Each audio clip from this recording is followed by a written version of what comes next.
Bangladesh West Indies series মানেই cricket প্রেমীদের জন্য বাড়তি উত্তেজনা, কারণ ক্যারিবিয়ানদের বিপক্ষে বাংলাদেশ প্রায়ই লিখে ফেলে নতুন ইতিহাস। তবে এবার শুধু সিরিজ নয়, আসছে বিশ্বকাপের প্রস্তুতিও, আর সেই মঞ্চেই সূচিতে এলো বড় পরিবর্তন। মিরপুর থেকে চট্টগ্রাম দুটি ভেন্যুতেই গড়াবে টাইগারদের লড়াই। কে জিতবে ওয়ানডে, কে ছক্কার বৃষ্টি ঝরাবে টি-20-তে, এসব প্রশ্নের উত্তর মিলবে অক্টোবরে। কিন্তু পরিবর্তিত সূচির পেছনের কারণ কি, আর এই সিরিজ কতটা গুরুত্বপূর্ণ বাংলাদেশের জন্য, চলুন জেনে নেওয়া যাক পুরো চিত্র।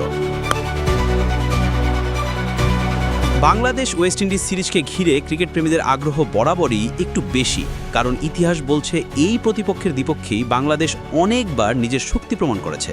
তবে এবার সিরিজ শুরুর আগেই সূচিতে এসেছে সামান্য পরিবর্তন। আগামী 18 অক্টোবর মাঠে গড়াবে দুই দলের লড়াই। 3 ম্যাচের ওয়ানডে সিরিজের প্রথম ম্যাচ অনুষ্ঠিত হবে মিরপুর শেরে বাংলা ক্রিকেট স্টেডিয়ামে। এরপর 20 ও 23 অক্টোবর বাকি দুটি ওয়ানডে একই ভেন্যুতে অনুষ্ঠিত হবে। দুপুর 1:30টায় শুরু হবে প্রতিটি ম্যাচ। ওয়ানডে সিরিজ শেষ হতেই 24 অক্টোবর ঢাকা থেকে চট্টগ্রামের পথে রওনা হবে দুই দল।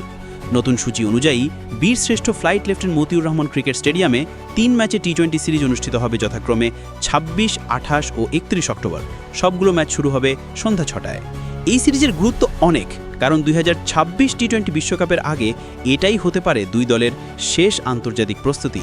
আগামী ফেব্রুয়ারিতে ভারত ও শ্রীলঙ্কায় যৌথভাবে অনুষ্ঠিত হবে বিশ্বকাপ, যেখানে ডিফেন্ডিং চ্যাম্পিয়ন হিসেবে খেলবে ভারত। তাই বাংলাদেশ ওয়েস্ট ইন্ডিজ সিরিজটাকে অনেকেই দেখছেন বিশ্বকাপের ট্রায়াল হিসাবে।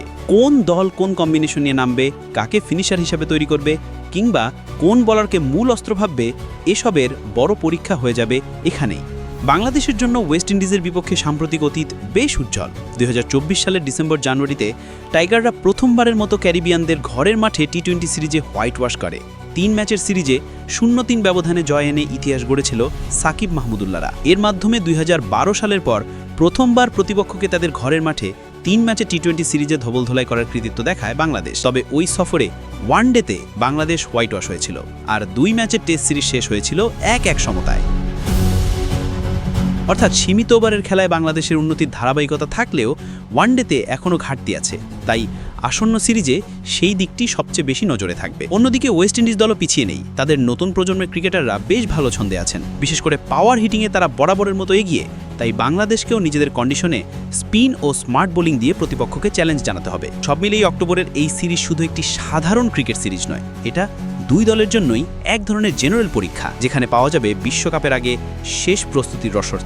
তাই প্রতিটি ম্যাচেই বাড়তি উত্তেজনা থাকবে নিশ্চিত।